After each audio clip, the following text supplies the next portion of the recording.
Nakatama ako sa loto ng 80 milyong yuan. Masayang-masaya akong umuwi para ibahagi ang magandang balita. Pero natuklasan kong ibinigay ng mga magulang ko ang 4 na bahay. Mula sa kompensasyon ng demolition sa pangalan ng kapatid ko. Pumasok na rin sa account ang perang pambayad sa lumang bayan. Nailipat na ngayong umaga ang 4 na bahay sa pangalan ni Tudeo Chu. Ang malaking unit na 100 square meters ay pambahay ng bagong kasal.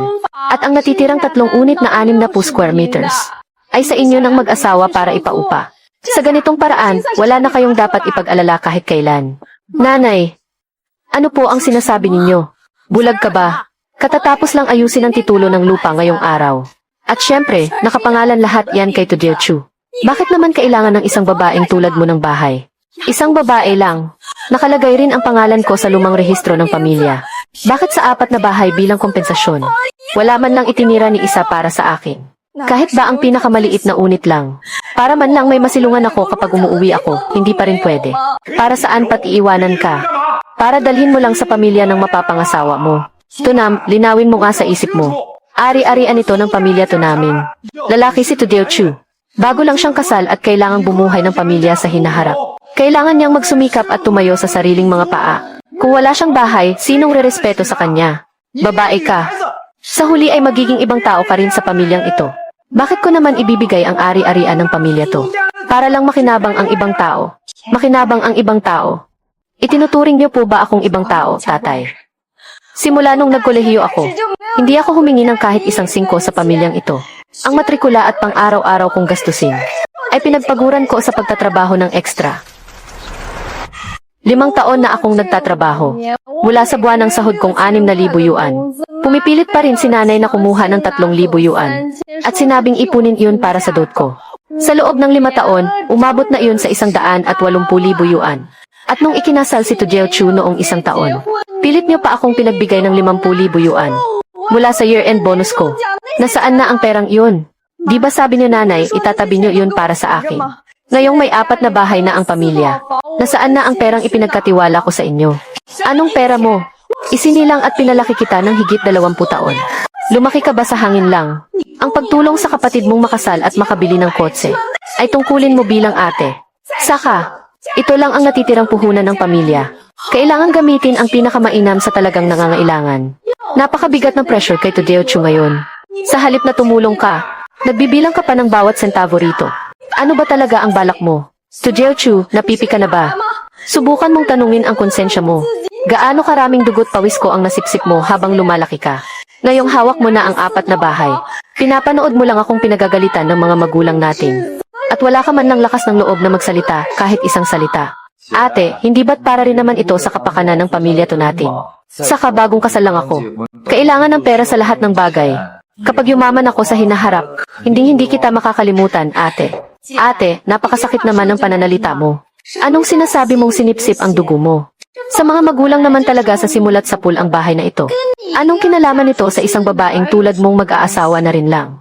Ngayong nagnegosyo si Tudeo Chu, kailangan niya ang 4 na bahay na ito para panatilihin ang kanyang dignidad. Panganay kang kapatid sa pamilyang ito. Inggit na inggit ka pa ba sa ari-arian ng sarili mong kapatid? Kung talagang may kakayahan ka, bumili ka ng sarili mong bahay. Anong ipinagmamayabang mo rito sa bahay? Manahimik ka nga, hindi ikaw ang nasa posisyon para turuan ako ng leksyon dito. Nanay, sa totoo lang, may gusto po sana akong pag-usapan sa inyo. Laman, sige sabihin mo lang. Basta kaya ko, ibibigay ko sa iyo ang lahat. Nanay, ang kasalukuyang kwarto po ni ate. Medyo maliit nga lang po ito ng kaunti. Pero sinukat ko na po. Kung gigibain po ang pader sa gitna, sapat na sapat po iyon para gawin kong walk-in closet. Alam niyo naman po, ang mga branded na bag ko at mga damit para sa bawat panahon. Ngayon po ay wala nang mapaglagyan. Magandang ideya iyan ah. Tunam, narinig mo naman iyon, di ba? Mamaya pagkatapos kumain, iligpit mo na agad ang mga gamit mo at lumayas ka na rito. Nanay, saan niyo naman po ako gustong palipatin? Kumikita ka naman ng 6,000 piso kada buwan, di ba? Mamatay ka ba kung mangungupahan ka ng sarili mong kwarto sa labas? Kakasal lang ni Tudeo Chu. Kailangan nila man ng espasyo para sa mga damit niya. Bilang nakatatandang kapatid, ang magparaya ng isang kwarto ay hindi ba dapat natural lang na gawin mo? Gusto mo bang magsiksikan tayong lahat dito para lang magtiis sila man? Natural lang. Nakakatawa naman ang natural na sinasabi niyo. Kinuha niyo ang sweldo ko para buhayin ang anak ninyong lalaki. Inilipat niyo sa pangalan niya ang 4 na bahay. At ngayon, gusto niyo pa akong palayasin sa bahay na ito. Para lang may mapaglagyan ng mga basurang bag ng babaeng iyan. Walang utang na loob na anak. Bakit ganyan ka makipag-usap sa hipag mo, ha? Ako ang nagpapasya sa bahay na ito. Gusto mo man o hindi na umalis ngayon. Kailangan mong mag-impake at lumayas. Kung ganyan din lang kasama ang loob mo sa pamilyang ito, itabi mo na ang mga gamit mo at lumayas ka na ngayon din. Ituturing ko na lang na hindi ako nagluwal ng walang utang na loob na tulad mo. Tama si tatay, ate. Huwag ka nang magmatigas dyan. Sa hinaharap, kapag inapi ka ng pamilya ng mapapangasawa mo, hindi ba taasa ka pa rin sa kapatid mong lalaki, na may-ari ng 4 na bahay na ito para ipagtanggol ka? Ngayong sinisira mo ang relasyon natin ng ganyan. Huwag na huwag kang luluhod sa amin sa hinaharap para mangutang ng pera. Ipagtatanggol. Kahit ang sarili niya nga ay hindi niya maitayo nang hindi sumisipsip sa dugo ko. Paano niya ako maipagtatanggol? Gamit ba ang walk-in closet na paglalagyan ng mga bag ng asawa niya? Ikaw, 80 bilyong piso, kailangan ko lang ihampas ang tiket ng loto na ito sa lamesa. Ipakita sa kanila na mayroon akong 80 bilyong piso na cash dito. Tiyak ako na. Ang totoong mukha ng 4 na taong ito ay magbabago ng 180 degree sa loob lang ng 1 segundo. Pero ngayon, para saan pa? Ang mga sakim, makasarili at walang pusong mga linta na ito. Bakit sila ang dapat makinabang sa perang nakuha ko gamit ang buong buhay kong swerte? CJ! Gaya ng sinabi ko, hindi ko kailangan ang bahay na ito. Lilinisin ko rin ang kwartong ito ngayon din. Ang alak at mga alimango sa lamesa. Ituring na natin na ito ang pinakamahal na huling hapunan. Nakinain ko sa bahay na ito. Pero hindi ko na ito malunok. Sa inyo na iyan, magpakasasa kayo. Iwanan ko na kayo para ipagdiwang ang 4 na titulo ng lupa ninyo. Tunam, bakit nagmamalinis ka pa rito? Kapag nangupahan ka sa labas, kailangan mo ng pambayad sa deposito. May laman ba ang card mo? O gusto mo bang maawa sa iyo si Tojeo Chu at pahiramin ka ng 2,000 piso? Baka mamaya sa kalsada ka na matulog ngayong gabi. Itabi mo na lang iyan para pambili ng bag mo. Huwag kayong mag-alala. Simula sa araw na ito, mamuhay kayo bilang mga may-ari ng 4 na paupahang bahay ninyo. Tatahakin ko ang sarili kong landas. Sa hinaharap, mabuhay man kayo o mamatay. Yumaman man kayo o maging pulubi. Wala nang kahit isang kusing na kinalaman sa akin kay Tunam. Tojeo Chu, laman, tatay, nanay. Akala nyo ba ay nakuha nyo na talaga ang 4 na bahay na iyon? Akala ba nila nakuha na nila ang buong mundo sa bulok na bahay na yan? Pero hindi nila alam na noong sandaling iyon, tinapon mismo ng sarili nilang mga kamay ang napakalaking swerte na nagkakahalaga ng 80 milyong yuan. Kasama ang kaisa-isa nilang kadugo na handang magmalasakit sa kanila ng buong puso. Tuluyan na akong nakaalis sa pintong iyon. Manong driver, sa pinakamagandang 5-star hotel po sa sentro ng lungsod.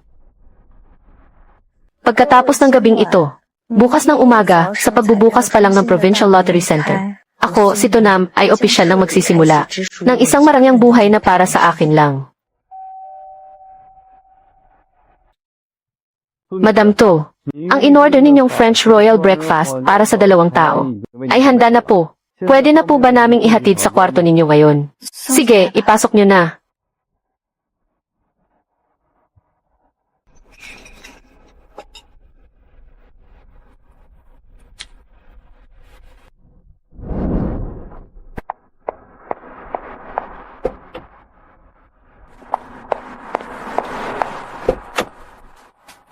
Manong driver, sa Provincial Lottery Center po. Iha, sa Lottery Center ka ba pupunta? Hihingi ka ba ng swerte? May malaking balita kagabi rito sa lungsod natin. May nanalo ng jackpot na 80 milyong yuan. Dahil sa 10 beses na multiplier. Isang tao lang ang nakakuha ng grand prize. Talaga po, napakaswerte naman niya. Hindi lang basta swerte yon. Iyon ay parang biyaya na mula sa langit, na isinubo na mismo sa bibig mo. Nakita mo ba? Iyan ang totoong kayamanan. Manong, paano kung ang nanalo ng premyong ito ay trinato ng masama ng sarili niyang pamilya? Aba, dapat lang na lumayas na siya agad. May 80 milyon ka na, bakit ka pa magtitiis sa galit at hirap? Kapag may pera ka na, kahit saan ka pumunta ay mabubuhay ka. Mamuhay ka na lang ng parang nasa langit. Sino pa ang may pakialam sa mga linta mong kamag-anak? Tama po kayo. Mamumuhay ako ng parang nasa langit. Magandang araw po. Nandito po ako para asikasuhin ang pagkuha ng malaking premyo. Mukhang hindi sapat ang limit sa counter sa lobby. Pwede niyo po ba akong i-connect sa manager ng center? Pagkuha ng malaking premyo, Magkano po ba ang napanalunan ninyo, madam? 80 milyon. Ano po? Opo, tama po. May isang ginang po sa lobby. Opo, siya nga ang nanalo ng 80 milyon kagabi. Tawagin mo agad si Manager Lee. Ihanda ang ihigi room. Magandang araw po, magandang araw. Kayo po ba ang kukuha ng premyo? Tuloy po kayo.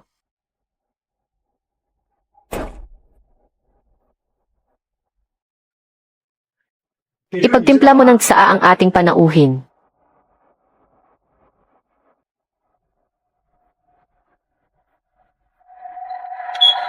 Kasalukuyan na pong bine-verify ang impormasyon ng ticket. Security code 0000, ang buong halaga ay para sa napanalunang premyo. Draw number 2023145. Grand prize ng Grand Lotto. May 10 beses na multiplier. Madam To, congratulations po. Pwede niya na pong tanggalin ang inyong mask at uminom ng tubig. Napakataas po ng antas ng seguridad dito. Hindi po namin hahayaang maikalat ang inyong personal na impormasyon. Huwag na po, Manager Lee. Gusto ko lang pong matapos ang mga papeles sa lalong madaling panahon. Hindi po ako tatanggap ng mga interview sa media. Walang litrato at walang seremonya ng pag-abot ng seke. Gawin nating ganap na pribado at anonymous ang lahat, maaari po ba? Walang problema po, walang problema. Kung gayon po ay. Magsisimula na tayo sa pag-asikaso ng inyong premyo. Madam To, ito po ang inyong mga karapatan. Pakipirmahan po rito. At dito rin po sa huling pahina. Pakipirma at pakithumb mark na rin po. Madam To, ayon po sa batas ng buwis, kailangan ninyong magbayad ng 20% para sa buwis sa kita. Mula sa 80 milyong yuan na premyo, ibabawas po ang 16 na milyong yuan para sa buwis. Ang kabuang halaga na inyong makukuha ay eksaktong 64 na milyong yuan. Wala akong reklamo. Tungkulin naman ng mamamayan ang magbayad ng buwis. Opo, tama po kayo. Makipag-ugnayan agad sa provincial branch ng bangko para buksan ang green lane para sa malaking transaksyon. Sa pinakamabilis na paraan, para transfer ang pera kay Imes. 2. Sino po ang nasa kabilang linya? Kayo po ba si Ines? Tunam, ako po ang manager ng City Private Bank. Kararating lang po sa akin ng isang request para sa malaking transfer na 64 na milyong yuan. Kailangan po naming i-verify ang boses ng mismong may-ari ng account. Ako nga po ang gumawa niyan. Legal po ang pinagmula ng pera, paki-approve na po ang transaksyon. Beep. Kuya driver, pakiiba naman po ng daan.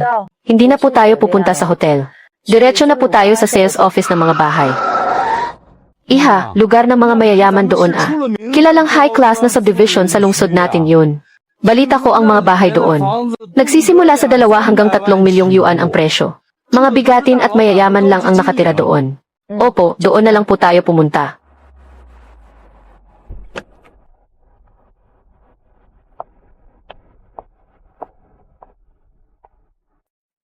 Magandang araw po. May hinahanap po ba kayo rito? O naliligaw lang kayo at nakikigamit ng banyo? Nandito ako para tumingin ng bahay. Alin ba ang may pinakamagandang lokasyon? Yung may river view at ready for occupancy na luxury unit, pakituro sa akin. Nagbibiro ba ito? Miss, mukhang hindi nyo pa yata alam. Ang antas ng kwantityang loon namin. Eksklusibo lang ang lugar na ito para sa mga mayayaman at elite. Kahit na ang pinakamaliit na unit dito, nagkakahalaga pa rin ng mahigit 2 milyong yuan pataas. At yung luxury unit na may river view na sinasabi nyo, yun ang pinakamahal at pinakamaganda rito. May laki itong 168 metro kwadrado. At ang kabuang halaga ay mahigit 3 milyong yuan. Bukod pa riyan, para sa maayos na pag-view ng bahay. Kung gusto niyong makita ang river view model unit, kailangan nyo munang magpakita ng patunay ng pera na nagkakahalaga ng 500,000 yuan. Kukuha na lang kita ng mainom. Magpahinga ka muna tapos pumunta ka sa second-hand house agency sa tapat, okay? Mahigit 3 milyong yuan, tama ba? Itong unit na may laki na 168 metro kwadrado. Bakante ba ito ngayon at fully furnished na? Opo, ready for occupancy ito at kumpleto sa mga mamahaling gamit. Lilipatan na lang po agad. Kakasabi ko lang po ng malinaw kanina. Kailangang magpakita ng patunay ng pera bago makita ang bahay. Hindi ko na kailangang tingnan ang bahay. Dahil ito naman ang pinakamagandang unit. Kukunin ko na yan. Babayaran ko ng buo. I-swipe mo na ang card ko. Matatapos ba natin ang mga papeles at makukuha ang susi ngayon din? Babayaran niyo po ng buo, madam. Hindi po ba kayo nagbibiro? 3 milyong yuan. Napakalaking pera niyan. Hindi lang yan 3,000 yuan. Ano naman po ang ipapambayad niyo rito? Dalhin mo ako sa cashier. Kung ayaw mong asikasuhin ang benta na ito, pwede akong maghanap ng ibang ahente. Tumahimik ka nga. Ganyan ka ba makipag-usap sa ating guest, ha? Magandang araw po, madam. Humihingi po ako ng paumanhin sa inyo. Hindi po marunong ang staff ko. At hindi kayo naasikaso ng maayos. Ako po ang sales director dito. Narinig ko pong gusto ninyong bayaran ang buo. Ang 168 square meters na luxury unit na may river view. Tama, ayokong mag-aksaya ng oras. Pwede na ba nating gawin ang mga papeles ngayon din? Opo, pwede po. Dito po tayo, madam. Bilisan mo, papasukin ang panauhin sa EA room natin. Ano pang tinatayo-tayo mo riyan? Ipagtimpla mo agad siya ng pinakamasarap na tsaan ng Mingxin Longjing. Dalhin mo rito ang lahat ng dokumento ng Riverview unit na iyan. Pati na ang kontrata at safe machine, bilisan mo.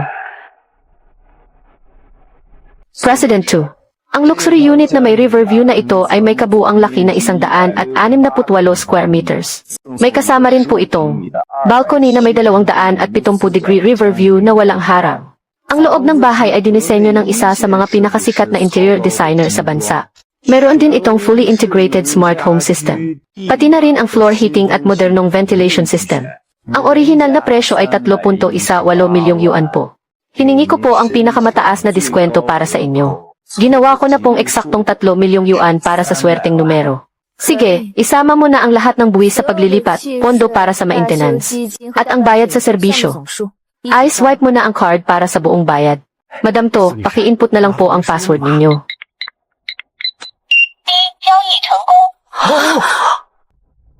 Madam To, binabati ko po kayo, opisyal na kayong may-ari ng quantity ang loan. Para naman po sa pag-aayos ng kontrata at titulo ng lupa. Mayroon po kaming espesyalista na mag-aasikaso ng lahat para sa inyo.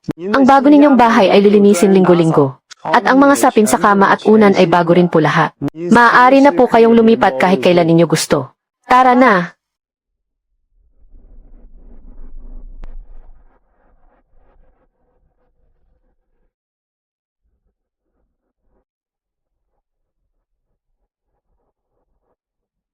Madam To, nagustuhan niyo po ba ang bahay na ito? Satisfecho ako. Manager Vuong, pakikontak nga para sa akin. Ang pinakamagaling na cleaning service sa lungsod. Lilipat na ako ngayong hapon. Walang problema po. Aayusin ko po ito agad para sa inyo. Pagkaalis ko ng quantity ang loan, hindi na ako sumakay ng taxi, kundi nag-book ako ng isang marangyang sasakyan. Diretso kami sa pinakamalaking Porsche Center sa lungsod. Noong nakaraang taon, nagmakto si Tujeo Chu at nagpumilit na. Bumili ng kotse na nagkakahalaga ng mahigit 200,000 yuan. Umiyak at nagwala sa bahay si Chuong Mokhwa. Para pilitin akong ibigay ang 50,000 yuan. Mula sa bonus ko sa katapusan ng taon para sa down payment niya. Noong araw na nakuha ang kotse, pinaandar ni Tujeo Chu ang kotseng iyon. At mayabang na nagpasikat sa harap ng mga kamag-anak. Pero, kahit sa tabi ng driver ay wala akong karapatang umupo. Dahil sabi nila man, ang upuan sa harap ng bagong kotse ay para lang sa asawa. Magandang araw po. Maligayang pagdating sa Porsche Center. Mayroon po ba silang appointment ngayon? Wala akong appointment. Gusto kong makita ang mga available na Panamera. Dito po tayo. Magandang araw po.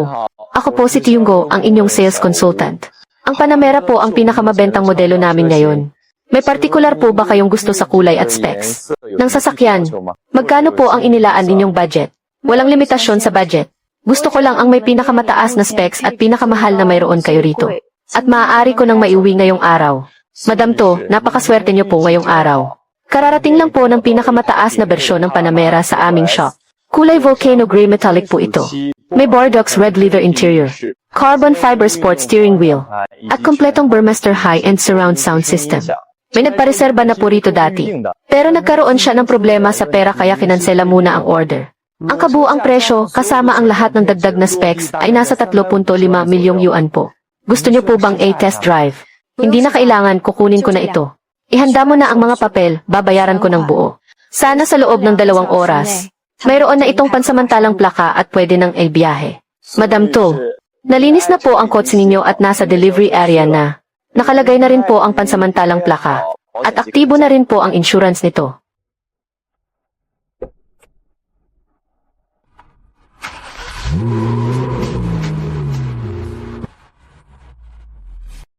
Palagi akong hinahamak nila man.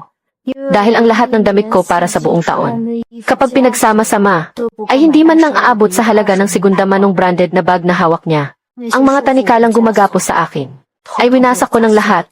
Magandang araw po. Ano po ang maipaglilingkod ko sa 需要 inyo? 重新置办一整年的行头，这排外套，还有那边那排当季的连衣裙，只要有我尺码的，全部包起来。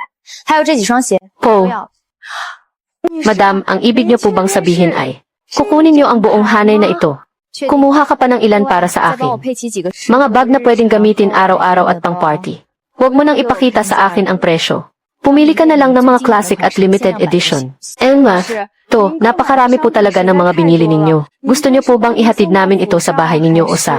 Ihatid po ba sa pinakamaranyang unit sa Quantityang Loon? Tungkol naman po sa luma ninyong damit, gusto niyo po bang ibalot pa namin ito para sa inyo? Huwag na. Itapon mo na lang iyan sa basurahan. Ang mga damit na ito, kasama ang mahina at walang tiwala sa sariling tunam noon, na nakagapo sa toxic na pamilya, ay tuluyan ko nang itatapon lahat.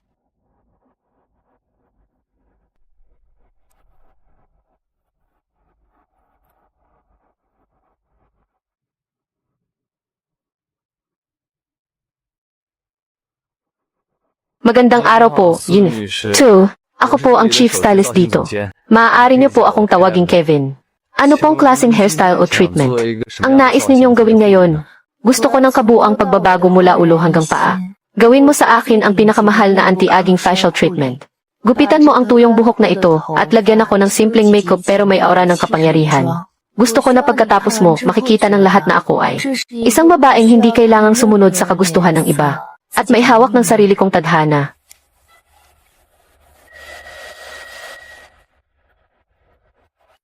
Emma, to, maaari niyo na pong idilat ang inyong mga mata.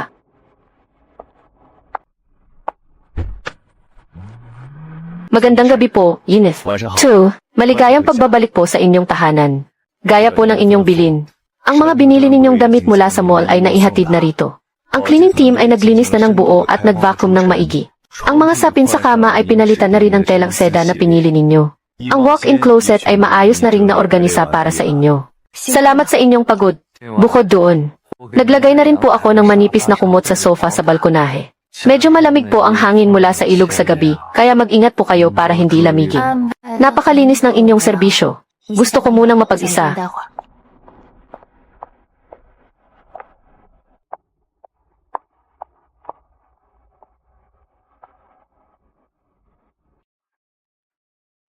Ate Nam, nasaan ka na ba talaga nagpupunta? Nagliliyab sa galit si Tia sa group chat ng pamilya. Sinasabi niyang wala kang utang na loob. Kagabi raw ay hindi mo lang sila sinagot ng pabalang. Kundi naglayas ka pa. Ayos lang ako, Kiyo-Kiyo. Totoong umalis na ako sa bahay na iyon. Hindi na muling tatapak ang mga paa ko sa bahay na iyon. Tama lang na umalis ka riyan. Hindi mo alam kung gaano ako nag-aalala para sa iyo. Pero ate, saan ka naman titira ngayon?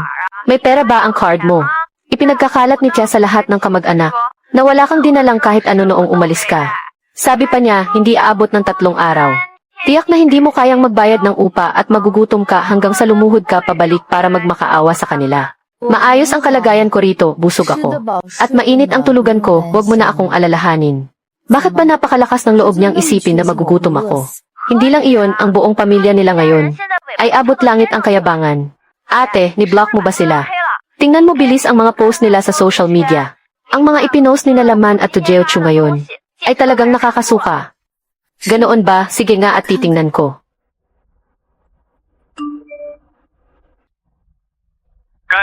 Salamat sa regalo ni nanay at tatay. Nailipat na sa pangalan namin ang 4 na bahay ng walang problema.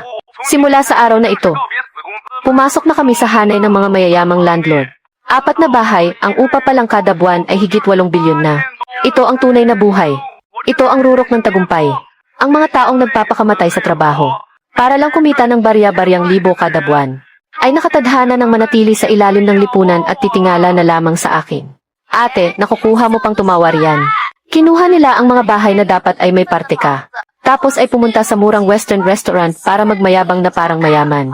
4 na bahay sa liblib na lugar. Mga relocation house na kapag pinagsama-sama ay 200 metro kwadrado lang naman. Ang upa kada buwan ay 8,000 lang. Pero hindi man lang sila nahihiyang magmalaki na umangat na ang kanilang antas. Bilang mga mayayamang landlord, Nahihiya ako para sa kanila, nakakakilabot talaga. Kyokyo, hayaan mo lang silang magmayabang. Higit 8,000 kada buwan. Isang taon ay lagpas kaunti lang sa 100,000.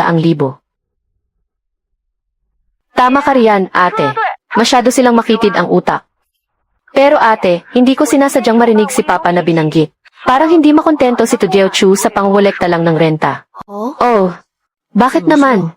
Sabi ni Papa, si Tujeo Chu, pumunta sa kanya kaninang hapon para mangutang. Sabi may malaki raw na proyekto, na magdodoble ng kita. Hindi siya pinahiram ni Papa. Pagkatapos, nagtanong-tanong si Papa. Balita ko, malapit daw si Tujeo Chu ngayon. Sa mga walang kwentang gangster. Kyokyo, hindi natin pakikialaman ang bagay na yan. At huwag mo na ring isipin yan. Siya ang pumili ng sarili niyang landas. At kusa namang ibinigay ng mga magulang niya ang bahay sa kanya. Kung gusto talaga niyang magsugal, karapatan din iyan ng isang may-ari ng paupahan. Huwag na huwag kang magsasabi ng kung ano-ano sa harap ni tita. Para hindi ka madamay sa gulo. Wala akong pakialam kung mabuhay man sila o mamatay. Natatakot lang ako na kapag may nangyari sa kanila, gagamitin na naman nila ang moralidad para pilitin ka, ate. At pilitin kang ayusin ang gulo nila. Ate, ngayong mag-isa ka na lang namumuhay sa labas. Dapat magtago ka ng mabuti. Huwag mong hayaang mahanap ka nila para hingan ng pera. Huwag kang mag-alala. Wala silang makukuhang kahit 1 sentimo sa akin. Sa ikatlong araw ng paglipat ko sa Kwandityang Loon, nakatanggap ako ng tawag mula sa manager ng tindahan sa International Finance Center. Mag-iingat po kayo, dito po ang daan. Sa tindahan, nakuha ko ng maayos ang bag ko. Bumili na rin ako ng ilang katugmang accessories. Kuya, pwede po bang pakiusap na itaas ang harang? Maganda ang kotse ko, bakit hindi pwedeng pumasok? Pasensya na po talaga, sir. Ang loob po ay paradahan para lamang sa mga hinang mall. Hindi po narehistro ng sistem ang plaka ng inyong sasakyan, kaya pansamantala po kayong walang pahintulot. Maaari po ba kayong pumarada sa regular na paradahan sa labas? Andy, Tara na. Sila siguro yan. Ang renta mula sa 4 na bahay na yon. Nakabili na rin sa wakas ng kotse. Tujeo Chu, tingnan mo dali. Si ate mo ba yon? Tunam, bakit ka nandito? Ate, saan ka ba nagpunta nitong mga nakaraang araw? Tumatawag si nanay sa iyo pero hindi mo sinasagot. Ano bang ginagawa mo? Nagpapasikat ka ba? Bakit ka bumibili ng mga peking gamit na ito? Tama nga, ate. Kung lumipat ka na sa labas, hayaan mo na. Hindi ka naman namin pinipigilan. Pero hindi mo kailangang umarkila ng mga damit na yan. Para lang magmayabang sa harap namin. Kasya ba ang kaunting ipon mo para rentahan yan ng ilang araw? Baka sa huli wala ka nang makain. Tapos na ba kayo? Kung totoo o peke man ang binili ko, problema ko na yon. Hindi ko naman ginagastos ang pera nyo. Kung tingin nyo peke, paraanin nyo ako, huwag kayong humarang. Madam Tunam, kaibigan nyo po ba ang dalawang ito? Hindi ko sila kilala. Tunam, bakit ka nagmamalinis? Nakita mo ba ang post ko sa social media? At nalaman mong bumili ako ng bagong kotse ng hulugan kaya naiinggit ka. Sinasabi ko sa iyo, ang kotseng ito ay binili ko gamit ang sarili kong pera mula sa renta. Tunay na ari-arian ito. Ano namang mapapala mo sa pagpapanggap na yan? Andy, ilagay mo sa compartment ng kotse. Opo, Madam Tunam. Mag-iingat po kayo hanggang sa muli. Tunam. Tunam. Sa iyo ba yan? Saan ka ba talaga kumuha ng pera para mabili ang kotseng ito? Tujeo Chu, sa mundong ito, hindi lang ikaw ang marunong kumita ng pera. Akala niyo ba ang 4 na bahay na yon? Napakalaking ari-arian na banyan para sa iyo. Pero mas malawak ang mundo sa labas kaysa sa iniisip mo. Ingatan mong mabuti ang mga bahay na ibinigay sa iyo ni nanay at tatay. Mamuhay ka ng maayos. Huwag kang laging nangarap ng gising at lalong huwag mong pakialaman ang mga bagay na hindi mo kayang kontrolin. Lalo na ang tinatawag na iligal na paraan para kumita ng pera. Madam Tunam, may 3 taong dumating sa lobby sa unang palapag. Nagpapakilala silang nanay, kapatid na lalaki at hipag ninyo. Ang matandang babae ay nakaupo lang sa sahig at umiiyak ng malakas. Sinasabi niyang kinulong namin ang anak niyang babae. Papanhikin mo sila rito. Tap mo ang elevator card ko para makapasok sila. Nam-nam, sa wakas nahanap din kita ng nanay. Napakalaki ng bahay na ito. Tiyak na napakalungkot kung mag-isa ka lang dito. Nasasaktan ang nanay kapag nakikita ito. Ano ang ginagawa ninyo rito? Naaalala ko noong nakaraang mga araw. May nangako pang ang estranghero lang ako at pinalayas ako sa bahay na iyon. Nagsalita lang ang nanay ng ganoon dahil sa galit noong araw na iyon. Mag-ina naman tayo, bakit naman natin tatanimin sa isip ang ganoong bagay? Tujeo Chu, laman.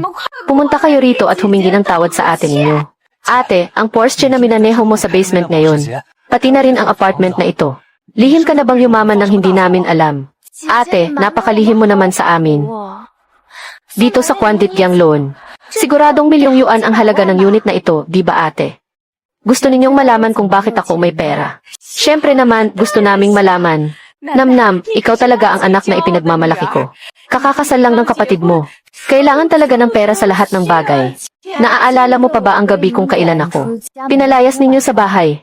Noong hapon na iyon, nanalo ang binili kong tiket sa loto. Nanalo ako ng 80 milyong yuan. 80 milyong yuan. Pagkatapos ng buwis, may natira pa ring mahigit 60 milyong yuan. Napakalaking pagkakamali mo talaga, nanay. Maling-mali talaga ang ginawa mo. Kung sinabi mo lang sana agad na nanalo ka ng 80 milyong yuan, hindi ko naman ililipat ang pangalan ng bahay na iyon sa kapatid mo. Hayaan mo na. Hindi na natin kailangan ang 4 na bahay na iyon. Ibabalik na namin ang lahat sa iyo. Ate, lilipat na kami rito para pagsilbihan ka, ha? Sa sandaling itinapon ninyo ang 4 na titulo ng lupa. Sa mukha ko, tuluyan ko ng pinutol ang ugnayan ko sa pamilyang ito. Ate, hindi ka naman pwedeng maging ganyan kawalang puso. Sasarilinin mo lang ang ganyang kalaking pera. Hindi ka ba natatakot na parusahan ng langit? Ang pera ko, bawat sentimo ay may binayarang buwis ng legal. Kahit itapon ko pa ang lahat ng ito sa ilog. Hindi ko kayo bibigyan kahit isang sentimo. Auntie Zhao, pakiusap, patawagin mo ang mga security guard dito. Nanay mo ako. Tingnan ko lang kung sinong mga ngahas na magpalaya sa akin. Mananatili ako rito at hindi ako aalis. Madam Tunam, pakiusap, paalisin ang 3 taong ito. Itawag ninyo sa pulis, may mga taong pumasok sa bahay ko para mang-extort. Tunam, wala kang konsensya. Swerte lang ang perang iyan. Kaya ko ring kumita ng mas malaking pera kaysa sa iyo.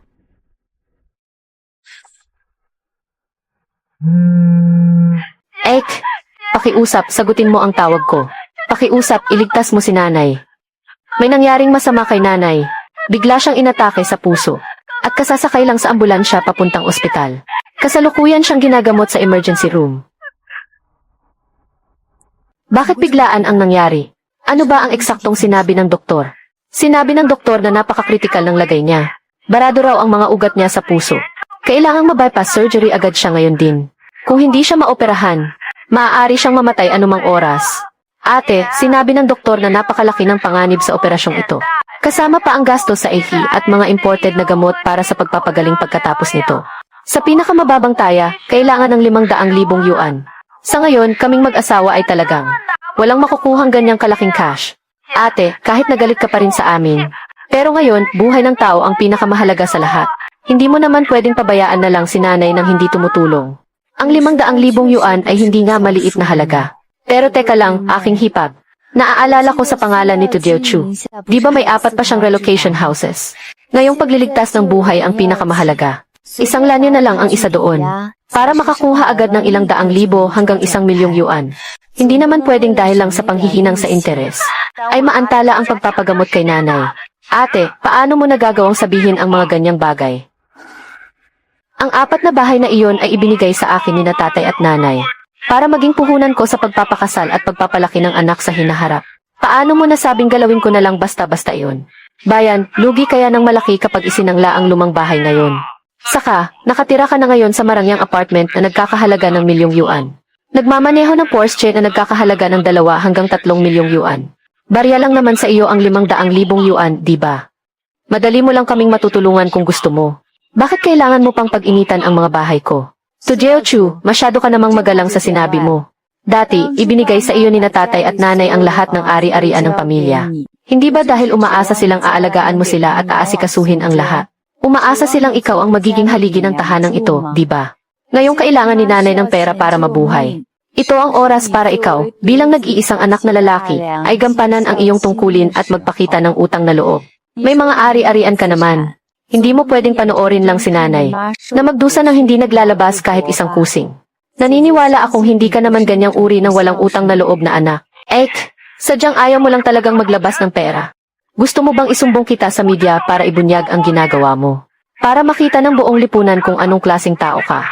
Nagmamaneho ng mamahaling kotse pero pinababayaan ang sariling ina na mamatay. Geo Chu, wag na kayong mag-away.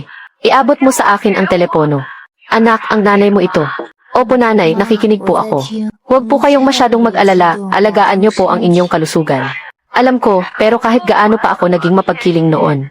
Ako pa rin ang nagdala sa iyo sa aking sinapupunan ng 9 na buwan. Ngayong kalahati ng paa ko ay nasa hukay na. Hahayaan mo ba talaga akong mamatay dito sa higaan ng ospital? Na hindi man lang nagbibigay ng kaunting pera para iligtas ako. Nanay, ano po ba ang sinasabi ninyo? Dahil malubha ang sakit ninyo. Dapat po talaga kayong makakuha agad ng pinakamahusay na gamot at lunas. Huwag po kayong mag-alala, hindi ko po kayo pababayaan. Ate, alam ko namang ikaw ang pinakamabait na anak. Huwag kang mag-alala, kami na pong mag-asawa ang bahalang mag-alaga kay nanay. Naniningil na po ang ospital para sa bayarin. Is-transfer mo na po agad ang 500,000 yuan sa bank account ni Tugeo Chu. Kapag pumasok na ang pera, isasaayos na agad ng doktor ang operasyon. Is-transfer sa card ni Tugeo Chu. Aking hipag, parang hindi yata magandang ideya iyon. Ang ganyang kalaking halaga para sa emergency. Kung sa personal na account ipapadala, paano kung magkaproblema sa bangko? Ang limit sa pag-transfer o pagkaantala nito ay seryosong bagay, buhay ang nakataya rito. Paano ko itataya ang buhay ni nanay sa ganoong panganib? Pero, hindi ba mas madali kung ganoon? Pipila pa kami para magbayad ng bill. Kaya transfer mo na lang muna ang pera dito. Huwag na nating pahirapan pa ang sarili natin. Mahalaga ang buhay, kaya dapat lang na pumunta ako mismo roon. Ipadala niyo sa akin ang address ng ospital at ang numero ng kama sa cardiothoracic surgery ward. Ako na mismo ang magdadala ng pera doon ngayon din. Didiretso ako sa cashier para bayaran ang operasyon ni nanay. Pati na rin ang lahat ng susunod na bayarin sa pagpapagamot. Bukod doon, makikipag-ugnayan din ako agad sa pinakamaling na cardiologist sa lungsod para suriin siya. Kahit magkano pa ang magastos bilang anak, gagawin ko ang lahat para maligtas siya sa kapahamakan.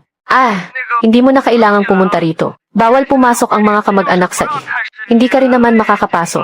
Is-transfer mo na lang talaga ang pera dito. Ayos lang kahit hindi ko makita ang lumang kakilala. Ang maayos na pagbabayad ng bayarin sa ospital. Sa account ng ospital ang pinakamahalaga. Bakit kanina ka papaligoy-ligoy at ayaw mong sabihin ang pangalan ng ospital? Hindi kaya hindi naman talaga malubha ang lagay niya. Nandito lang sa ospital bilang 3 ng lungsod. Ate, pumunta ka na rito agad para magbayad ng bill. Kapag nahuli ka, huwag mo akong sisihin na hindi kita binalaan. Magandang araw, Dr. Vuong. Pakiusap, pakitingnan kung may emergency patient sa ospital bilang 3 ngayon. Bukod doon, pakihandaan ako ng isang pangkat ng mga profesional na medical at mobile equipment papunta sa ospital bilang 3. May naghihingalo na roon. Bilang kapamilya, kailangan ko siyang ipasuri ng buo.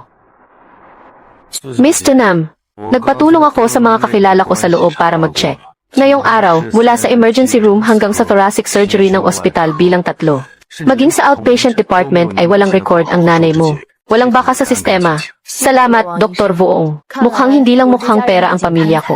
Kundi talagang todo-todo rin kung umarte. Tara na, panoorin natin kung paano magtatapos. Ang magandang palabas na ito. Ate, sa wakas dumating ka rin. Nasaan ang pera? Dala mo ba ang card? Sapat ba ang 500 bilyon? Iabot mo na ang card para mabayaran ko na ang bill sa ospital. Naghihintay pa rin ang doktor doon para ihanda ang operasyon. Ate, sa wakas nakarating ka rin. Nahimatay na naman si nanay kanina dahil sa sobrang sakit. Ilabas mo na ang pera bilis. Kapag natagalan pa ito ng kaunti, baka hindi na natin maisalba ang buhay ni nanay. Ang taong nasa emergency room. Bakit naman dinala rito sa labas? Ng pasilyo ng outpatient department para gamutin. Ganoon na ba kalala ang pasilidad ng ospital bilang 3? Para hayaan ang pasyenteng may malubhang atake sa puso na mahanginan lang dito. Ate, ano bang ibig mong sabihin? Hindi ba dahil puno na ang emergency room? At dahil hindi pa tayo nagbabayad kaya ayaw nila tayong papasukin? Huwag mo nang ipagdamot ang barya na iyan. Ilabas mo na ang card. Ang password ba ay ang kaarawan mo? Sige, pwede ninyong makuha ang pera. Hindi ba't sinabi ninyong kailangan niya agad ng bypass surgery sa puso? Nasaan ang medical record? Nasaan ang diagnosis ng doktor? Nasaan ang mga resulta ng pagsusuri? Ipakita ninyo sa akin. Mamatay na ang sarili mong ina pero naghahanap ka pa rin ng mga resulta ng pagsusuri. Halatang ayaw mo lang talagang maglabas ng pera. Naka-Porsche ka na nga. Ano ba naman ang barya lang na yan para sa iyo? Gusto mong makita ang ulat, di ba? Ipakikita ko sa iyo. Ito ang reseta mula sa emergency doctor. Malinaw na nakasulat dito. Sakit sa puso at posibleng atake sa puso. Anak, ilabas mo na ang pera rito. Dr. Vuong, pakiusap gamitin mo ang iyong kaalaman para tulungan sila. Nasuriin ang papel ng kritikal na kondisyon na ito. Ginoo, ang electronic emergency system ng ospital bilang 3 ng lungsod ay matagal nang nag-alis ng sulat kamay na medical record. Lahat ay nakalimbag mula sa system na may kasamang espesyal na geeky code. At ang papel na ito ay hindi lang sulat kamay, kundi wala ring opisyal na selyo ng ospital. Peke lang ang selyong ito. Sino ka ba sa akala mo? Kakasulat lang nito ng emergency doctor at ibinigay sa akin. Huwag kang magsalita ng kung ano-ano riyan. Pangalawa, mas lalong walang lohika ang ulat ng pagsusuri na ito. 肽蛋白和肌酸聚门同沟酶的数值。 Kung ang mga numero ay talagang ganoon kataas tulad ng nasa papel na ito, ibig sabihin ay patay na ang malaking bahagi ng kalamnan ng puso ng pasyente. Huwag nang asahan na makaupo pa rito at huminga. Malamang ay dinala na siya ng diretso sa morgue ngayon. Alo, hindi ko alam kung saan galing ang peking record na ito, o kung sino ang gumawa nito para sa inyo. Ngunit bilang isang profesional na medikal na tagapayo, kaya kong panagutan at sabihin sa inyo na mas mukha pa kayong malusog kaysa sa akin. Kung talagang nararamdaman ninyong masama ang inyong puso, nagdala kami ng makabagong electrocardiogram machine. Pwede ko na kayong kuhanan ng ACE ngayon ng libre. Kapag nalaman nating mayroon kayo, kahit kaunting senyales lang ng sakit sa puso, agad na babayaran ni Binibining Tunam ang 500,000 bayarin sa ospital na ito. Sige po, pakiusap buksan ninyo ng kaunti ang butones ng inyong damit. Ano bang ginagawa mo? Sino ang nagbigay sa iyo ng pahintulot na hawakan ako?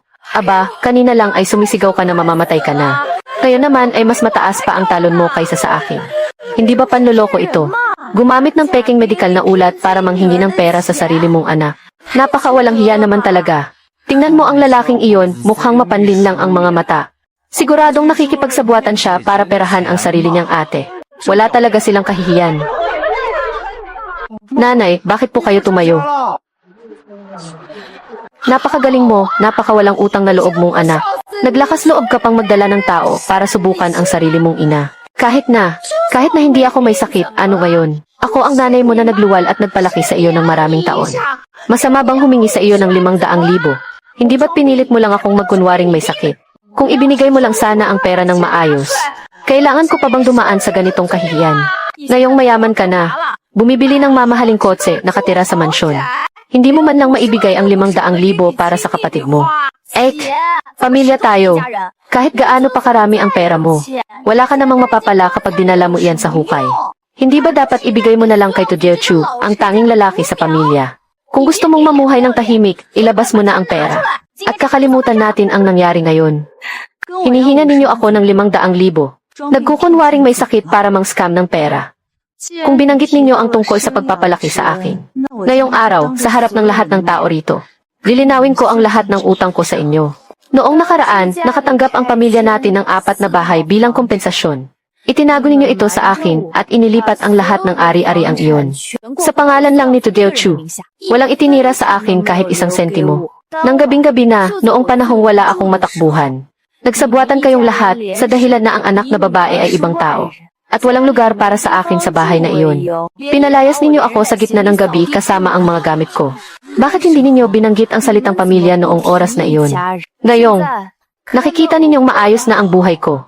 Nakikita ninyong nagmamaneho ako ng Porsche. Nagsisimula na naman kayong mag-isip ng pakana. Para lang makakuha ng pera sa akin. Para mapunan ang walang katapusang kasakiman ninyo.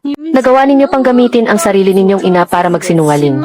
Talagang nakakapanghilakbot. 500,000, karapat dapat ba kayo riyan?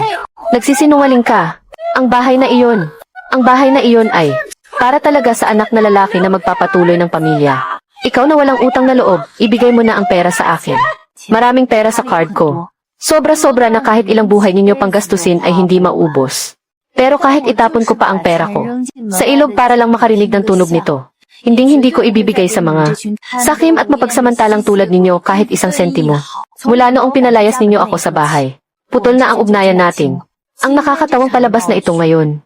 Ang huling beses na hahayaan ko kayong magpakita sa harap ko. Sa susunod, magkasakit man kayo, mabaon sa utang, o mamatay sa lansangan. Huwag na kayong lalapit sa akin. Kung maglakas loob pa kayong guluhin ako muli, sinisiguro ko sa inyo na ang haharap sa inyo ay hindi mga doktor, kundi ang aking mga abogado. Ang komprontasyon sa ospital na iyon ay sa wakas nagdala rin ng kapayapaan. Sapat na ang makita silang ganyan. Tudyechu, nasaan ang ulat sa datos ng kliyente? Naghihintay pa rin ang kliyente. Bakit ba nagmamadali? Nakalimutan ko na. Tatapusin ko lang tong game na to bago natin asikasuhin. Ang bagal naman ng internet. 4 na beses ka nang nahuli sa trabaho, tapos ang trabaho mo parang basahan. Opisina ito. Hindi mo ito bahay. Huminahon ka nga, boss. May 4 akong bahay sa sentro ng lungsod. Mas malaki pa ang upa doon kaysa sa sweldo mo. Nagtatrabaho lang ako para magpalipas ng oras. CJ, dahil may 4 ka palang bahay, hindi ka kasya sa maliit na kumpanyang ito. Pumunta ka na doon at pirmahan mo ang papel para umalis. Higit 10,000 yuan lang ang nakuha nating upa sa bahay. 5,000 na ang napunta sa hulog sa kotse. Paano pa ang panggastos sa pakikipagsosyalan? Alas 4 pa lang ng hapon ay umuwi ka na. Tumakas ka na naman ba sa trabaho? May utang pa tayong ilang libong yuan sa credit card o. Hindi na ako magtatrabaho doon. Palagi na lang akong pinag-iinitan ng manager na yon. May pera naman tayo mula sa upa. Bakit ko titiisin ang galit doon? Aasa ka na lang ba sa pera mula sa upa? Ano bang pinapangarap mo sa mga lumang bahay na yan? Higit 10,000 lang ang upa sa bahay. Pagkatapos bayaran ang kotse, kuryente, tubig at bayad sa pamamahala. Kahit pambili ng maayos na damit, kailangan pa nating pag-isipan ng mabuti. Iyan ba ang tinatawag mong sapat na panggastos? Kailangan nating magtipid kung hindi ay magugutom tayo. Kahit nakahiga lang ako, mas masarap pa rin ang buhay ko kaysa sa iba. Ang palabas natin sa ospital ay pinagtawanan lang ng mga tao na parang mga payaso. Wala man lang tayong nakuha kahit 1 sentimo. Tingnan mo nga ang ate mo. Nakatira sa apartment na may tanawin ng ilog, nagmamaneho ng Porsche na nagkakahalaga ng milyong yuan. Ang bag na dala niya ay katumbas ng kalahating taon mong sweldo. Bakit parang baliwala lang sa inyo ang lahat? Bago tayo magpakasal, hindi ba't interesado ka rin naman sa mga bahay ng pamilya ko? Naiinggit ka ba sa iba? Kailangan mo munang magkaroon ng ganoong kapalaran. Bulag talaga ako kaya nagpakasal ako sa isang lalaking umaasa lang sa mga magulang niya. Isang lalaking walang ginagawa kundi mag-aksaya ng oras araw-araw. Bukod sa pang-aapi sa sarili mong pamilya, may iba ka pa bang kakayahan na masigit sa ate mo? Sige, minamaliit mo ang kakayahan kong kumita ng pera, di ba? Tingnan lang natin. Pera lang naman yan, di ba? May 4 na bahay na nakareserba si Tudeo Chu. Bakit ko pa kailangang magtrabaho para sa maliit na sweldong yan? Pumunta tayo sa kasino at maglaro ng ilang round.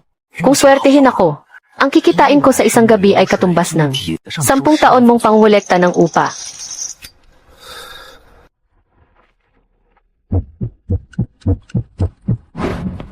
Nanay, tingnan mo nga ang anak mo. Hindi man lang siya naghahanap ng maayos na trabaho. Umaasa lang siya sa pera mula sa upa. Kung ganito ang buhay natin, walang patutunguhan to. Tama na yan. Hindi rin naman masaya ang loob niya. Napakalupit ng mga sinabi mo sa kanya noong araw na iyon. Sinong lalaki ang makakatiis doon? Palipasin mo muna ang ilang araw, mawawala rin ang galit niya. Kahit papaano, may 4 na bahay pa rin ang pamilya natin. Hindi naman tayo magugutom. Sino kayo? Anong kailangan nyo? Trespassing ito. Tatawag ako ng pulis. Dio. Ang paborito ninyong anak, malaki ang isinugal sa amin. Kasama na ang interes at ang mismong utang. Walang labis, walang kulang. Eksaktong 5 milyon. Hindi maaari. Gusto ko lang namang mabawi ang talo ko. Ayokong maliitin nyo ako. Fake ito. Niloloko nyo kami. Hindi namin tatanggapin yan. Dahil ayaw magbayad ng pamilyang ito. Bigyan natin sila ng kaunting paalala. Balita ko ay mayaman ang pamilya nyo. May 4 kayong bahay sa ilalim ng pangalan nyo. Kung ganoon, madali lang pala. Bibigyan ko lang kayo ng 3 araw. Pagkatapos ng 3 araw, alinman sa magpakita kayo ng 5 milyong cash. O ilipat ang titulo ng bahay sa pangalan ko. Kapag hindi ko nakita ang pera pagkatapos ng 3 araw, kukunin ko muna ang 2 kamay niya. Subukan nyo kung may lakas kayo ng loob na hamunin ako.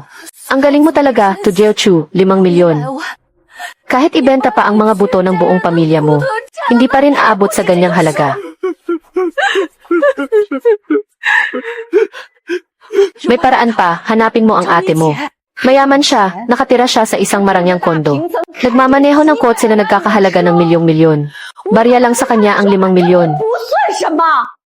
Kapatid mo naman siya sa dugo at laman. Kahit magkaaway kayo, magkadugtong pa rin ang bituka nyo. Hindi niya matitiis na panoorin ka na lang na patayin ng mga taong iyon. Napakababaw naman ang tingin mo sa sitwasyon, nanay. Noong nakaraan nga, hindi man lang tayo nakapasok sa gate. Hindi talaga makapasok. Napakas ng seguridad doon, parang kulungan. Kung walang pahintulot ng may-ari, hindi mo siya makakausap. Paano natin siya mapipilit na magbigay ng pera? Anong gagawin natin ngayon? Binarahan na niya ang numero ng telepono ko. Hahayaan na lang ba talaga natin ang mga taong iyon? Napilitin tayong ilipat sa kanila ang titulo ng bahay. Iyan na nga lang ang inaasahan ko sa natitirang buhay ko. Bakit? Bakit bumalik na naman kayo? Hindi ba't nangako kayong bibigyan kami ng 3 araw para makalikom ng pera? Chinek ko ulit pagka-uwi ko. Ang lumang titulo ng bulok na bahay ninyo ay wala man lang maayos na rehistro. Hindi ito maaaring ilipat agad sa pangalan ng iba. Mabilis ang cash lang ang kailangan ko. Wala akong oras para hintayin kayong mag-asikaso ng mga papeles. Kuya Dao, pakiusap, pagbigyan mo na kami ng kaunti. Siguradong maibebenta ang bahay na ito para sa cash. Totoo po iyan. Kung walang cash, at hindi rin maipalit sa pera ang bahay, dapat bigyan niyo ako ng paliwanag ngayon. Hindi biro ang 5 milyon. 确实可行的还钱方案，这只手以后就别用了。 Wala akong pera, pero mayaman ang ate ko, ang sarili kong ate. Siya ang hanapin niyo para singilin. Kung may utang ang kapatid, dapat bayaran. Ate ko siya. Walang-wala lang sa kanya ang 5 milyon. Ang ate mo. Mukha ba akong pulubi sa tingin mo? Akala mo ba maluloko mo ako sa pamamagitan ng pagdadahilan tungkol sa kung sino? Kung talagang mayaman siya tulad ng sinasabi mo, bakit hinahayaan kanyang mabugbog ng ganito nang hindi ka tinutulungan? Totoo po iyon. Sumpaman. Nakatira siya sa pinakamarangyang subdivision sa lungsod na ito. Doon sa Kwandit Giangloon. Sa pinakamahal na unit sa Giangloon. Ang bahay pa lang na iyon ay nagkakahalaga na ng milyong-milyon. Nagmamaneho siya ng kotse. Isang Porsche na nagkakahalaga ng 2 hanggang 3 milyong yuan. Para sa kanya, ang 5 milyon ay parang isang butil lang ng buhangin sa disyerto. Kuya, nagsasabi siya ng totoo. Ang babaeng iyon ay talagang ate niya. Nagtatag siya ng sarili niyang kumpanya. Kumikita ng napakaraming pera. Siya yung uri ng tao na ikinakahiya ang mahihirap at gustong sumama sa mayayaman. Sinasadya niyang magtago para hindi matulungan ang pamilya. Tama iyon. Ipinagbuntis ko siya ng 10 buwan. Bago ko siya isinilang. Magkadugo kami. May utang ang kapatid niyang lalaki. Bilang ate, paano niya matitiis na hindi ito tulungan? Puntahan niyo siya ng direkta. Pumunta kayo sa kumpanya niya para maningil. Malaking boss siya doon. Takot siyang mapahiya. Tiyak na maglalabas siya ng pera para patahimikin ang isyong ito. Kung sigurado kang babayaran ng ate mo ang utang mo, isulat mo rito ang lahat ng detalye tungkol sa kanya. Address, plaka ng kotse, numero ng telepono at kumpanya. Kapag nalaman kong niloloko mo ako, babalikan kita para kunin ang buhay mo. Isulat mo. Isusulat ko na ngayon. Nakatira siya sa Vandoan Nokang. Sa penthouse unit sa pinakatuktok. Ang plaka ng sasakyan ay isang kulay pilak na Porsche. Alam ko rin kung anong oras karaniwang umaalis ng bahay si ate. O kung saang beauty salon siya pumupunta. Kung magtatangka kang maglaro, alam mo naman ang magiging kahihinatnan nito. Tinatakot mo ba ako? Tudeo Chu, mabilis ka talagang mag-isip, anak. Sa pagkakataong ito, ang mga taong iyon ay pupunta na para hanapin ang ate mo. Makakahinga na ng maluwag ang pamilya natin. Ito ang tinatawag na tapatan ng tuso. Hindi ba't minamaliit niya tayo? Kapag tinarget siya ng mga taong ito, makakatikim siya ng leksyon. Kunin din natin ang kotse niya, tingnan natin kung makakapagmayabang pa siya. Tingnan natin kung mangangahas pa siya sa susunod. Napakayabang niya sa harap natin. Utang niya iyon sa akin. Isinilang at pinalaki siya ng mga magulang natin. Ngayong may malaki akong problema, natural lamang na siya ang magbayad ng utang para sa akin. Sa pagkakataong ito, kailangan natin siyang piliting maglabas ng pera. Para malaman niya na kapag umalis siya sa bahay na ito, wala siyang kwentang tao. Tunam, ang mga taong iyon ay papunta na sa direksyon ng tirahan mo. Sandali, sino ang hinahanap ninyo? Ito ay isang pribadong mamahaling subdivision. Bawal pumasok ang hindi residente. May hinahanap ako. Ang may-ari na nakatira sa pinakamataas na palapag ninyo. Nandito ako para maningil ng utang para sa kapatid niya. Umalis kayo sa daan. Kung hindi ay wawasakin ko ang bulok ninyong pinto. Hindi kailangang sirain ang pinto. Ako ang taong hinahanap ninyo. Magsalita kayo, anong kailangan ninyo sa akin? Ikaw ba ang nakatatandang kapatid ni Tudeo Chu? Ang kapatid mo ay nangutang sa kasino namin kahapon ng 5 milyon. May malinaw na kasunduan at pirma. Sinabi niyang wala siyang pera at sinabihan kaming dumiretso sa iyo para maningil. Ang pagbabayad ng utang para sa kapatid ay natural lamang. Paano mo babayaran ang halagang ito? Attorney, Chuong, pakiusap, ipaliwanag mo sa kanya ang batas. Ginoo, una sa lahat. Ayon sa batas, ang isang nasa hustong gulang na may buong kakayahang sibil ay dapat personal na managot sa sarili niyang utang. Ang utang na kinuha ni Ginoong Tudeo Chu ay walang anumang kinalaman sa aking kliyente. Ang magkakasamang pananagutan sa ilalim ng batas. O ang tinatawag na utang ng magulang ay anak ang magbabayad. Utang ng kapatid ay ate ang magbabayad. Ay walang anumang legal na batayan. Huwag mo akong takutin gamit ang batas. Kami ay mga taong kalye na pera lamang ang kinikilala. Mas matimbang ang dugo kaysa sa tubig. Ang kapatid mo ay malapit ng mapatay ng iba. Tititigan mo lang ba siya ng walang gagawin? Hindi iyan ang bagay na dapat mong alalahanin. Nakatayo ako rito ngayon para lamang magpahayag ng 3 bagay sa iyo. Una, matagal ko nang pinutol ang ugnayan sa pamilya ni Deochu at wala na kaming anumang koneksyon sa pananalapi. Ang perang inutang niya ay sa kanya ninyo singilin. Hindi ako maglalabas ng kahit 1 sentimo para sa kanya. Pangalawa, lahat ng ari-arian sa ilalim ng pangalan ko ay protektado ng batas. Wala kayong makukuha kahit 1 kusing. Pangatlo, 10 minuto ang nakalipas ay tumawag na ako ng pulis. Ang pagtitipon ninyo para palibutan ang subdibisyon ay may layuning mang-extort ng pera.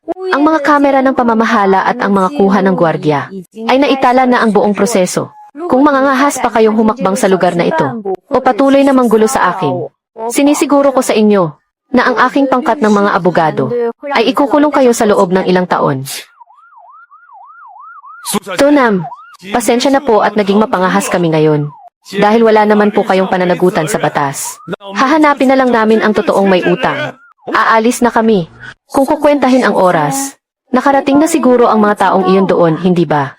Ano sa tingin nyo ang magiging itsura niya sa takot? Maglalabas kaya siya agad ng tseke doon? Mangangahas ba siyang hindi maglabas? Hindi biro ang mga naniningil ng utang na iyon. Kahit gaano pa siya katigas magsalita. Kapag nakakita na ng kutsilyo, tiyak na lalambot din siya. Ang 5 milyong yuan para sa kanya ay parang pambili lang ng ilang pirasong damit. Kapag nabayaran na ang utang na ito gamit ang perang iyon, maisasalba na ang 4 nating bahay. Tama nga. Kailangan na kailangan natin ito ngayon. Bilang ate, natural lang na tumulong siya sa atin. Kuya daw, nakuha mo na ba ang pera? Anong nakuha? Ang ulo mo ang kukunin ko. Bata ka pa pero nangangahas ka ng gamitin ako para sa sarili mong interes. Kuya daw, nakuha mo na ba ang pera? Alam mo ba na ang abogado niya at ang mga pulis ay naghihintay na doon? Sinabi ng ate mo, kahit mamatay ka pa sa kung saan sa labas. Hindi ka man lang niya ipagtitirik ng kandila. Hindi maaari. Hindi niya ako kayang tiisin na mamatay ng hindi tinutulungan. Pilitin niyo pa siya ng kaunti. Manahimik ka, wala akong oras para makisali sa drama ng pamilya niyo. Dahil pinabayaan ka na ng ate mo. Ngayon ay susundin natin ang batas ng lansangan. Pumirma ka na. Kuya Dao, bahay sa relocation site sa sentro ng lungsod ito. Kumpletong paglilipat ng pagmamay-ari ito. Kahit wala pang titulo ng lupa, dapat nagkakahalaga pa rin ito ng 8 o 9 na milyong yuan. Napakababa naman ito. Nangangahas ka pa talagang makipagtawaran sa akin. Ako pa ang kailangang umako sa panganib. Dahil walang titulo at kailangan ko pang maghanap ng maglilipat ng pangalan. At kailangan ko pang ibawas ang puhunan at interes ng 5 milyong yuan na utang mo sa patubuan. Ngayon, 2 lang ang pagpipilian mo. Una, pirmahan mo ang kasunduan na ibigay sa akin ang mga bahay na ito para pambayad sa utang mo. Pangalawa, babaliin ko ang mga kamay at paa ninyong mag-asawa. At ibebenta kayo sa Timog Silangang Asya para pambayad utang. Pipirma ako. Wala kang silbi. Sinira mo na ang buong pamilya natin. Sa susunod, ano na ang kakainin natin at saan tayo titira? Hindi na kayang mabuhay sa pamilyang ito. Gusto ko nang makipaghiwalay sa iyo. Sige, bayad na ang utang. Ang bahay na ito ay sa amin na rin ngayon. Bibigyan ko kayo ng kalahating oras. Iligpit niyo ang lahat ng basahan ninyo ng malinis. At umalis na kayo agad sa bahay ko. Kapag bumalik ako mamaya at may tao pa rito, huwag niyo akong sisihin kung maging malupit ako. Magtapatan na tayo. Laman, saan ka pupunta? Padilim na. Magtanong muna tayo ng murang matutuluyan. Problema niya na iyon. Hindi sa akin. Deochu, magkita tayo bukas ng umaga sa Civil Affairs Bureau. Makikipaghiwalay ka, Laman. Nasa ganito na akong kalagayan. Kailangan mo ba talaga akong iwan sa oras na ito? Kung hindi ako aalis, mananatili ba ako rito para makibahagi sa utang mo? Noong una, pinakasalan lang kita dahil sa mga bahay na iyon sa relocation site. Umaasang magkaroon ng tahimik na buhay. Ngayong wala na ang mga bahay. Wala ka man lang trabaho para buhayin ang pamilya. Bata pa ako. Hindi ko maaaring ibaon ang buong buhay ko sa walang katapusang problemang ito. Nanay, ang jade bracelet na ito ay ituturing ko na lang na kabayaran sa nakalipas na 2 taon na pagsisilbi ko sa pamilya nyo. 9:00 ng umaga bukas, huwag kang mahuhuli. Deochu. Sa susunod, dito na ba tayo titirang mag-ina? Ilang buwan ang nakalipas. Nakatira pa rin tayo sa maluwag at maliwanag na bahay na ito. Nangarap pa man din akong maging landlady na nangungulekta lang ng renta. Nay, matulog ka muna dyan.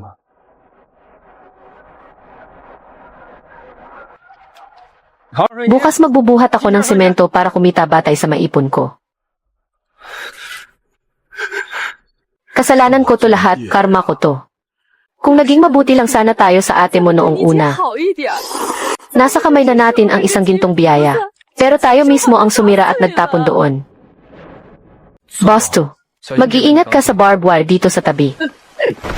Paano ka ba magtrabaho? Wala ka bang mata? Kapag nasira yan, mababayaran mo ba? Pasensya na po, boss, pasensya na po.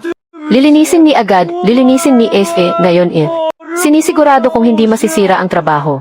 Pakiusap po, wag niyo namang kaltasan ang sahod ko ngayong araw.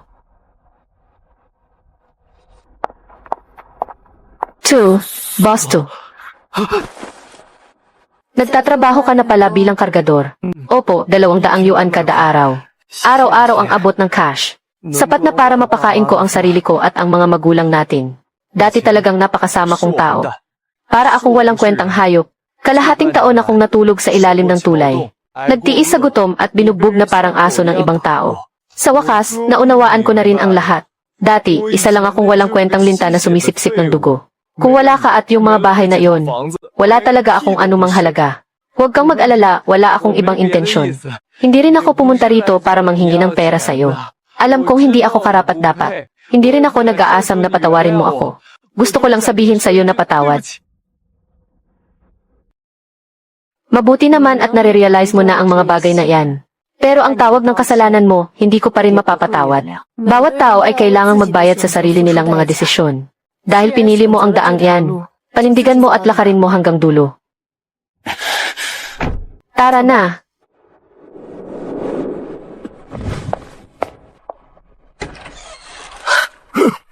Anak! Bakit? Bakit ka napadpad dito? Nagkamali kami. Talagang nagkamali kami ng sobra. Kami ang naging paboritista. Kami ang sumira kay Tudeo Chu. At kami rin ang nagtaboy sa'yo. Ang renta para sa maliit na kwartong ito. Binayaran ko na para sa susunod na 10 taon. Bagamat hindi kasing ganda ng dati ang kapaligiran. Madali naman ang sakayan at biyahe. May tuturing pa rin tong maayos na tirahan. Sa susunod na 10 taon, hindi niyo na kailangang mag-alala kung saan kayo titira. Nasa loob ng bag ng dokumento ang isang bank card. Hindi naman mataas ang gastusin dito. Sapat na yan para makapamalengke at makakain kayo ng maayos. At para na rin sa pang-araw-araw niyong gamot sa alta presyon. Sa mga susunod na araw, mabuhay na lang kayo ng tahimik at payapa. Anak, ito ba ay isinilang at pinalaki niyo ako ng isang beses. Bilang anak ninyo, tungkulin kong iayos ang inyong pagtanda. Pero hanggang dito na lang yon. Hanggang dito lang ang kaya kong ibigay. Sapat lang para sa pangunahing pangangailangan nyo sa buhay. Pinalitan ko na ang numero at kontak ko. Sa mga darating na araw, mag-anyayahan na lang kayo sa sarili nyong buhay. Kung sa hinaharap ay tumanda na kayo ng husto at magkasakit ng malubha, huwag kayong mag-alala sa pambayad sa ospital. Diretsong makikipag-ugnayan ang ospital sa abogado ko. Siya na ang bahalang mag-ayos ng lahat para sa akin. Lahat ng proseso at bayarin sa medikal. Sa mga ordinaryong araw lang, huwag na natin guluhin ang isa't isa. Pumunta ako rito ngayon para ayusin at tapusin ang lahat ng ito. Lahat ng sama ng loob at galit sa nakaraan, pinalagpas at pinakawalan ko na. May sarili na akong buhay at sariling landas na kailangang lakaran. Lahat na nangyari noong araw, tapusin na natin dito. Sana ay magsumpungan at magtulungan kayong dalawa upang mamuhay ng payapa sa inyong pagtanda.